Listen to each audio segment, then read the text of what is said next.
Salut tout le monde, bienvenue à un autre épisode de She Brave. Mon nom est Camilla Mbaya et ici on parle de périnatalité, courage et spiritualité de la femme. Force et puissance, nous sommes She Brave. Together we are one, She Brave. On va faire un petit recul en arrière à mon premier accouchement. Et j'ai vécu un accouchement naturel et j'ai trouvé ça important de partager mes expériences afin d'aider quelqu'un à se préparer qui veut aussi avoir un accouchement naturel ou on sait jamais dans quelles circonstances on peut se trouver ou est-ce que finalement on peut pas prendre la péridurale et là on se retrouve à gérer la douleur, à gérer toutes les émotions qui viennent avec accoucher. Donc je voulais vous partager mon expérience que j'ai eue avec ma première fille qui a été un accouchement naturel en milieu hospitalier. Donc, pour commencer, on va commencer avec les contractions parce que ça, c'est vraiment la première phase de quand que on accouche. C'est les contractions. On peut pas accoucher sans avoir des contractions. Donc, je me rappelle, j'étais à 38,5. C'était un dimanche. Le mardi, c'était prévu pour moi d'avoir une induction à cause que j'avais un diabète gestationnel. Donc, c'était prévu pour moi d'aller à l'hôpital, de me faire induire, de faire toute la procédure naturelle pour sortir le bébé le mardi suivant. Mais moi, ma conviction, c'était vraiment, vraiment, vraiment d'avoir un accouchement naturel et j'ai vraiment tout fait pour que ça arrive. Et je me souviens, le dimanche, avant cette date d'induction qui était prévue pour le mardi, j'ai fait une prière. J'ai dit adieu la nuit avant de me coucher. Peut-être vers 11 heures, je me suis couchée. J'ai dit, Dieu, si cet accouchement naturel est dans ta volonté, fais en sorte que je sorte une forte contraction durant la nuit. Comme réveille-moi par une forte contraction. Ça a été mes mots exacts durant la nuit. Et je me couche, je m'endors. On sait jamais qu'est-ce qui peut arriver. Je me réveille. Je suis réveillée à 4 heures du matin pile. Je regarde mon téléphone 4 heures du matin pile. Et je suis réveillée par une forte contraction. Et à ce moment-là, je savais que c'était le moment que j'attendais, que j'allais accoucher cette journée-là. J'étais convaincue parce que Dieu a répondu à ma prière. Donc, j'étais comme, OK, it's go time. Et je me souviens, Justin, mon mari dormait encore, mais je voulais pas le réveiller. Parce que je sais que dès qu'on a des contractions, ça veut dire qu'il faut aller à l'hôpital et tout. Il faut vraiment comme passer le plus de temps à la maison possible. Donc, c'était mon plan. À 4 heures du matin jusqu'à environ, je dirais 8 heures, je faisais juste me promener dans la chambre à faire mes respirations pour gérer comme les sensations de contraction. J'ai fait ça pendant 4 heures. J'ai juste marché. Et c'était douloureux, mais c'était encore très gérable. Donc, j'étais encore capable de respirer. J'aurais été capable de parler. Euh, c'était correct, la douleur. À ce stade-là, de 4 heures à 8 heures. Mais c'était progressif en même temps. Fait que vers 8 heures, mon mari se réveille, puis je lui explique la situation. Je lui dis, OK, écoute, aujourd'hui, c'est le jour. J'ai des contractions depuis 4 heures et rendu là, c'était à chaque 3 minutes. C'était assez constant. Euh, mais c'était très gérable. Donc, j'avais pas d'inquiétude encore pour aller à l'hôpital. Là, vers 9 heures, le temps progressait. Les contractions devenaient vraiment, vraiment, vraiment plus fortes. Des choses que j'avais pas expérimentées comme auparavant. Donc, les contractions étaient fortes vers 9 heures. Et puis, on s'est dit, OK, on va appeler l'hôpital parce qu'ils disent d'appeler avant de se rendre à l'hôpital. J'ai appelé. Ils m'ont expliqué que, bon, ça fait un bout que tu as des contractions. Ils sont rapprochés, mais on n'est pas certain que c'est la vraie chose. Ce qu'on conseille, c'est que tu prennes un bain pour essayer de calmer les contractions. C'est là qu'on va savoir si tu es en vrai travail ou pas. Donc, je me coule un bain, j'écoute les conseils et puis honnêtement, peut-être 5 minutes là après avoir rentré dans le bain, les contractions arrêtaient pas, ça devenait plus fort. Je pense pas que je suis restée dans le bain longtemps, je pense que je suis restée 10 minutes et j'étais comme peace parce que c'était pas le fun, disons. Donc j'ai sorti du bain, les contractions ont continué. Là, c'était rendu peut-être 10 heures, ils étaient trop forts. Comme selon moi, ils étaient très forts. Et on a rappelé, on a dit qu'on voulait venir à l'hôpital. Ils nous ont dit, OK, venez. J'arrivais pas à parler vraiment durant les contractions. Ils devenaient vraiment plus durs. Je pouvais pas juste comme respirer. J'essayais le plus que je faisais, mais c'était très difficile. On s'est rendu à l'hôpital en triage, comme en salle d'attente, disons. Non, en triage où est-ce qu'il y a plusieurs personnes, plusieurs femmes qui peuvent venir en même temps. Le temps qu'il m'évalue, le temps qu'il décide bon, est-ce que je suis dilatée à un certain centimètre. Donc, on arrive vers peut-être 11 heures, entre 10 heures et 11 heures, disons. On arrive entre-temps à l'hôpital et les contractions avaient pas cessé dans l'auto, tout le chemin. On avait même pris la chaise roulante pour comme me monter en haut parce que je pouvais pas marcher, c'était tellement douloureux. Voilà. Enfin, j'arrive à l'hôpital, le triage, et puis ils vont m'évaluer. Ils m'ont évalué. Moi, je m'attendais à peut-être être un bon 3 centimètres, 3, 4 centimètres peut-être, et puis ils m'évaluent, puis ils disent, bon, madame, vous êtes à 0,5 centimètres. J'étais j'étais trop fâchée. C'est comme, attends, tout ce travail depuis 4 heures du matin jusqu'à là, il était rendu, je sais pas, 10, 11 heures, comme 6 heures, 7 heures de travail, puis il y a rien qui s'est passé, je suis à 0,5. Je me rappelle, les larmes ont commencé, les larmes ont commencé. C'est pourquoi? Sachant que c'était mon plan, sachant que je sais que les premiers accouchements, ça dure pas moins de 12 heures. D'habitude, ça peut aller jusqu'à 24 heures. J'étais prête mentalement à ça, mais physiquement, je pense pas que j'étais prête.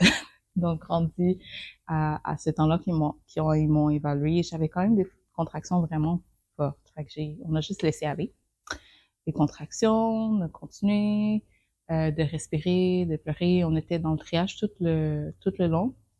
Ils sont revenus m'évaluer comme quand même plus tard, peut-être 1 heure ou 2 heures plus tard, ils sont venus m'évaluer et j'étais encore à 0,5 centimètres. J'étais encore à 0,5 centimètres. J'ai continué à pleurer. J'ai juste continué à pleurer. Pourquoi? Pourquoi c'est tellement difficile? Vraiment une période émotionnelle, mais ça me fait rire parce que je me sens comme c'était très dramatique comme situation, mais bon.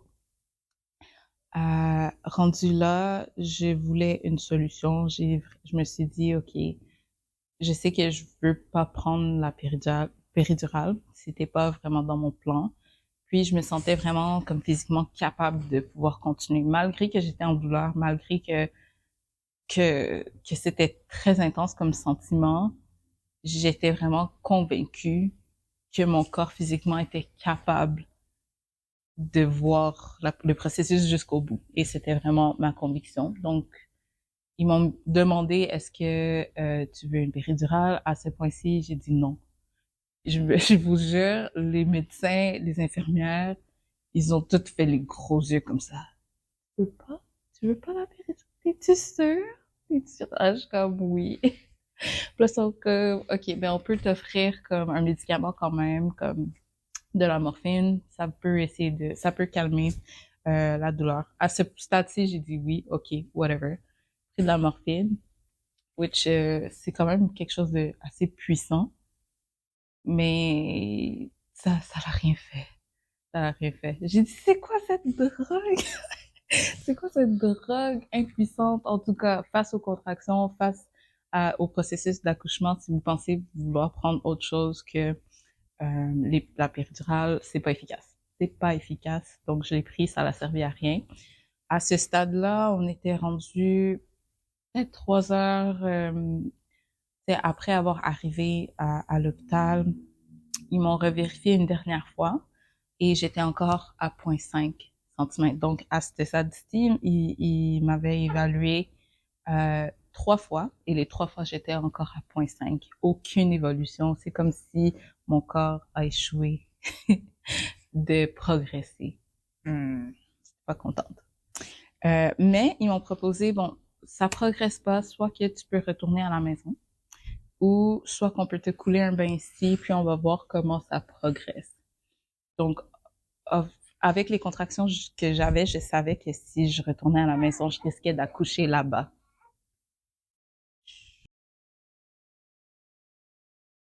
Je savais que je risquais d'accoucher à la maison, honnêtement, si je retournais à la maison. Donc, naturellement, j'ai dit, OK, on va faire couler le bain, peut-être que ça va faire progresser, ou au pire des cas, ça va calmer la douleur. À ce stade-ci, c'est vraiment juste ça que je voulais, calmer la douleur. Rendu dans le bain, ça a fait le même effet qu'à la maison. Ça n'a pas calmé, il n'y a pas eu de paix durant ce processus. Ça l'a amplifié, mais comme fois 5, fois 10, ça l'a amplifié. Donc, le bain, qu'est-ce que ça fait le bain en fait? Ça détermine si c'est des vraies contractions ou si c'est des fausses contractions. C'est en fait des fausses contractions vont s'arrêter quand tu vas prendre une méthode de soulagement. Donc, la morphine, si c'était des fausses contractions, ça l'aurait aidé. J'aurais pas eu autant mal. Et le bain aussi, si c'était des fausses contractions, le bain aurait calmé les contractions auraient arrêté. Mais à ce stade-ci, ça n'arrêtait pas d'augmenter. Je pense que j'ai pu rester 30 minutes vraiment dans le bain. Et après, j'en pouvais plus. Je me suis rampée à l'extérieur du bain. J'ai dit d'aller chercher une infirmière parce que j'étais plus capable de marcher, c'était fini.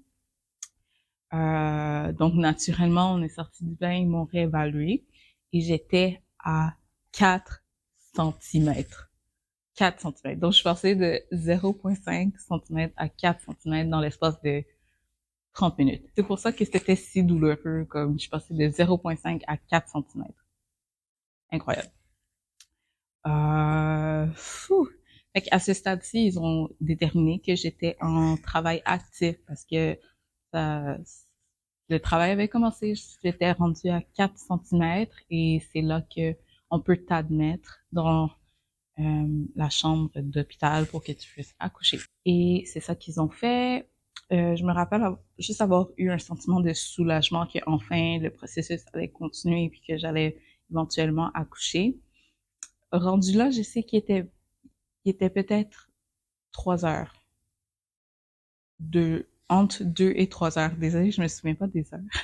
J'ai été installée dans la chambre. À ce stade-ci, normalement, qu'est-ce qu'on te recommande de faire quand tu es en travail actif et tout, c'est de marcher, c'est de rester actif. Mais j'étais tellement fatiguée, j'avais mal, et je suis juste restée dans le lit à respirer à travers chaque contraction. J'étais juste comme ça, je faisais bouger ma tête comme ça pour comme soulager les contractions, pour juste comme rester ancrée, rester focus dans le processus. Et ça a pas pris longtemps. J'ai commencé à sentir quelque chose de différent. Et puis, j'ai demandé à l'infirmière, OK, est-ce que vous pouvez me vérifier? Parce que il y a quelque chose qui a changé, je sens une progression et tout, je me sens différente. Comme, au début, l'infirmière était comme, non, non, c'est normal, c'est juste à 4 centimètres, non, non, non. Comme on a dû lui demander plusieurs fois pour la convaincre d'appeler le médecin pour qu'il me vérifie. Et un des médecins étudiantes arrive et me vérifie, puis elle dit, t'es rendu à un 7. Rendu à un 7. Dans l'espace de peut-être, honnêtement, 1 heure, j'ai passé de 4 à 7 centimètres.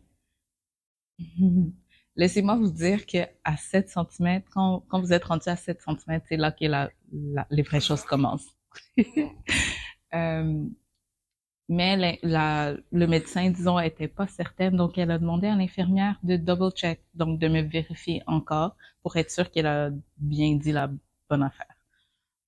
Elle me vérifie, l'infirmière qui voulait pas me vérifier au début, parce qu'elle me croyait pas. Vérifie, là, elle, elle joue et touche, elle dit, ah oui, c'est peut-être un 7. Puis là, j'ai senti ses doigts percer la poche d'eau, parce qu'elle est rendue là, la poche d'eau n'avait pas encore percé. J'ai senti qu'elle a fait exprès un peu, mais je peux pas, je peux pas juger ses intentions. C'est juste que c'était comme si elle a voulu briser la poche, disons. Fait que rendu là, la poche d'eau était brisée et on a vu que mon bébé avait fait un beau caca dans mon ventre. Donc, ça s'appelle du méconium. Donc, il y avait du méconium dans le liquide quand c'est sorti. Donc, ça, c'est pas un très bon signe, disons, parce que, bon, le bébé aspire ça et puis ça peut encombrer leur voie respiratoire. Donc, au moins, on savait ça, au moins qu'on savait à quoi on faisait face rendu là.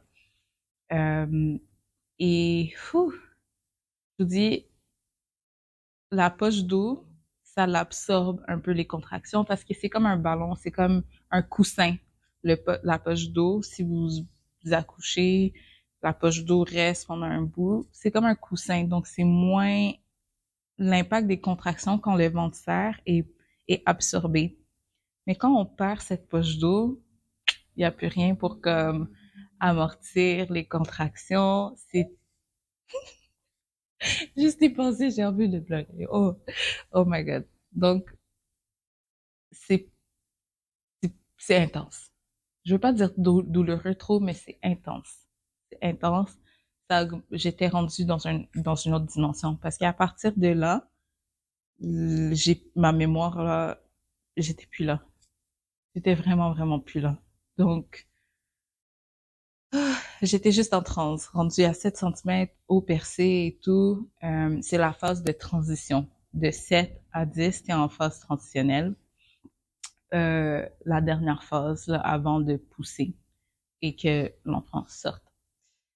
Euh, donc, les contractions étaient rendues intenses. Je suis encore couchée. J'ai pas le courage de me lever parce que je sais que la gravité va faire plus de pression puis que ça va être plus douloureux. Donc, je voulais même pas me lever. Mais une des infirmières m'a convaincue.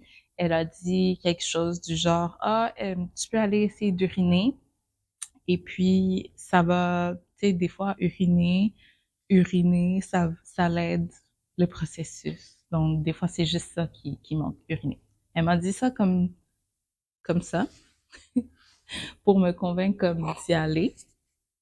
Donc, je suis allée, j'ai dit, OK, je vais essayer. Et j'arrivais pas à uriner. Mais une chose qui est sûre, j'ai senti une pression comme jamais. Oh my God. Comme une pression exorbitante, une pression comme jamais. Mais j'arrivais pas à me lever. Et puis, je me rappelle, il y avait Justin, il y avait mon mari, il y avait une infirmière, il y avait une autre infirmière, il y avait ma doula, comme il y avait au moins 7 personnes dans la chambre rendue là parce que j'étais en train de crier ma vie, en train de crier ma vie. Euh, et puis, ils m'ont dit, OK, tu sais, essaie de te lever, j'arrivais pas, donc je me suis mis à terre. Là, il y a trop de personnes alentour de moi. La salle de bain, elle est tellement petite. C'est l'espace d'une douche. C'était tellement petit que je me sentais claustrophobe et j'avais pas d'espace. Donc, rendu là, je me rappelle juste d'avoir dit, j'ai chaud, laissez-moi, j'ai chaud. Fait que là, Justin était comme, OK, laissez-la respirer et tout. Il était vraiment, vraiment, vraiment, vraiment, moi, c'était parfait. Donc, ils m'ont un peu laissé respirer. Et puis, rendu là, j'étais à quatre pattes à l'extérieur du bain. Et puis, je sentais une pression comme une envie d'aller à la toilette. Puis pour ceux qui savent, quand tu as une envie d'aller à la toilette, c'est que le bébé, il descend. En fait, il est descendu à un point où est-ce qu'il touche un nerf. Puis ce nerf-là, c'est la même nerf qui te donne envie d'aller à la toilette. Et puis, eux, ils me disaient ça, mais là, j'étais comme, non, j'ai envie d'aller à la toilette. J'étais tellement rendue émotionnelle à ce stade-là, puis je les croyais pas. Quand ils me disaient, non, tu dois pousser, je les croyais pas. J'étais comme, non, non, non, je vais aller à la toilette. Éventuellement, quand mes contractions ont arrêté, ils m'ont aidé à me lever, puis j'ai essayé une position pour pousser, qui était comme appuyé sur le landau du lit d'hôpital, dans le fond. Fait que j'étais comme dos à eux. J'ai poussé comme ça pendant quelques fois. Ça fonctionnait pas. Donc, je me suis mis sur le dos. Un petit conseil pour ceux qui vont accoucher comme naturellement, essayez le plus possible de pas rester sur votre dos, puis de pas pousser sur votre dos, parce que ça augmente les chances de déchirure. Et j'étais déjà au courant de ça, mais rendu dans la situation, it is what it is. It really is what it is. Et puis j'ai comme pas eu le choix de pousser, coucher. Euh, j'ai aussi poussé quelques fois et rendu à ce stade-là, le cœur du bébé chutait comme quand même beaucoup. Et ils avaient des inquiétudes à cause qu'il y avait du méconium qui aurait été inspiré par le bébé. Donc, c'est vraiment pas bon. Ça peut être dangereux. Donc, elle m'a pas laissé beaucoup de temps. Elle a dit, tu peux pousser quelques fois, mais si ça sort pas, on va utiliser une autre technique. Donc, je me rappelle, Justin m'a dit, il allait voir, il a dit, il a vu la tête, il m'encourageait. J'ai essayé de pousser une dernière fois. Malheureusement, ça n'a pas fonctionné. Et puis, ils ont opté pour la ventouse, qui est disons, un moyen de succion pour qu'ils puissent tirer la tête du bébé pour qu'il puisse sortir et naître. Et c'est ça qu'ils ont fait, malheureusement. Et euh, rendu là, j'ai les mémoires sont très feintes, disons, parce que l'adrénaline, le choc, la douleur, les contractions, les hormones, le mental, c'est vraiment intense. Donc, je me rappelle seulement que ma fille, en fait, pleurait pas. Donc, ils ont dû ils ont dû la ressusciter brièvement parce que, bon, elle avait avalé le méconium, elle pleurait pas. Donc, ils ont dû utiliser une machine de succion pour enlever le liquide. Puis, après peut-être 3 minutes, c'est là qu'elle a enfin pleuré, puis qu'elle était là, elle a repris sa couleur, mais Justin faisait juste prier, mon mari faisait juste prier tout le long. Il était confiant rendu à ce stade-là. Moi, j'étais un peu dans les nuages, disons, après tout. Euh, J'avais pas vraiment réalisé qu'est-ce qui venait de se passer réellement. Après, euh, ça devient là, ça devient très spirituel comme expérience. Une fois qu'on a accouché du bébé, il y a comme un deuxième accouchement qui se passe. Deuxième accouchement, c'est le placenta qui doit sortir. Normalement, ça sort dans les 10 à 15 minutes.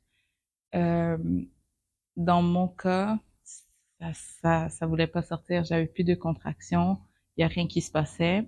Puis, normalement, après 30 minutes, ils agissent, puis comme, c'est une inquiétude, disons, parce que ça peut causer une hémorragie, tu peux saigner, puis ça peut devenir dangereux. Euh, je veux dire, beaucoup de personnes peuvent perdre la vie à cause que le placenta sort pas. Euh, c'est dangereux. Donc, c'est ça qui était en train de se passer. Dans la salle, à ce stade-ci, il y avait ma marraine, il y avait mon mari et moi et le corps médical. C'est assez intense comme expérience, donc j'essaie de digérer cette partie et aussi de me rappeler parce que j'étais pas vraiment là, disons. Euh, donc le placenta voulait pas sortir et en plus de ça, j'ai eu une déchirure à cause de la ventouse. Donc il y a une inquiétude pour la déchirure qui doivent comme recoudre. Il y a une inquiétude pour le placenta qui sort pas. Donc la gynécologue, elle était comme ça, si ça sort pas, on t'amène sur la table là, pour t'opérer, tu comprends? Euh, Puis je me rappelle le médecin qui était là tout le long du procédure, elle était comme non, elle a pas passé à travers tout ça naturellement pour juste aller se faire opérer, tu comprends? Fait que là, la gyné, elle est partie en attendant que le placenta sorte et tout. Euh, Ma marraine, Justin, commence à prier après ce moment. Et à l'intérieur des minutes qui ont suivi leur prière, comme pendant qu'ils priaient, j'ai senti une contraction, le placenta est sorti. Donc, ça, c'était après 45 minutes. Normalement, ils agissent après 30 minutes. Moi, ça a pris 45 minutes et c'est sorti seulement à cause de leur prière. Tu comprends? Mais c'était aussi fait, je crois, pour que le corps médical sente cette puissance-là parce qu'il y avait quelque chose, comme il y avait vraiment quelque chose avec cette expérience, on le sentait. Euh, C'était juste miraculeux, vraiment. Le Saint-Esprit était là dans cette chambre-là. Donc, non seulement j'ai pu faire un accouchement, c'est naturel, j'ai pu expérimenter ça. Le corps médical qui était comme, tu veux l'épidural, t'es sûr, tu veux pas? Ok, d'accord. Et puis qu'ils puissent voir une famille qui prie et puis Dieu agit dans cet instant-là pour faire sortir le placenta, euh, pour éviter une opération d'urgence. C'était juste, c'était fou. C'était vraiment fou comme expérience. Ouf. Rendu là, j'avais pas encore eu le bébé sur moi à cause de justement tout ça. Euh, Ils étaient encore en train de la laver, en train de faire leurs choses. Ils m'ont recousu, le placenta était sorti, tout s'était stabilisé en fait. Et puis c'est là que ils m'ont mis ma fille Kimia sur ma poitrine. Et c'était notre histoire d'accouchement. Assez intense, mais très spirituelle. Je veux dire, même les personnes qui croient pas, c'est une expérience. T'es hors de ton corps durant cette expérience-là. Tu vis une phase de transition. Tu vis une phase où est-ce que t'es en douleur constante pendant 7 heures, 12 heures, 24 heures. Des personnes qui essaient 36 heures, c'est malade comme expérience. Malade. Mais Dieu a créé ça et a rendu capable chaque femme de pouvoir le faire. Que ça soit naturellement ou pas, on est capable d'accoucher. Et je trouve ça juste merveilleux. Ça, c'était notre expérience. J'espère que je vous ai pas fait peur avec toutes les choses que j'ai vécues. En général, c'est pour encourager. Toutes les vidéos que je fais, c'est vraiment pour encourager, pour partager avec transparence, parce qu'on sait jamais qu'est-ce que chacun peut vivre durant son accouchement. C'est tellement variable. Je vais faire une deuxième partie de cette vidéo parce que ça, c'était mon premier accouchement et le petit bébé que vous voyez ici. Ça a été mon deuxième accouchement et c'était une expérience complètement, peut-être opposée, c'était complètement différent. Donc, c'était par césarienne. Donc, passer d'un accouchement naturel à une césarienne, je m'attendais pas à ça. Je m'attendais pas à ça du tout.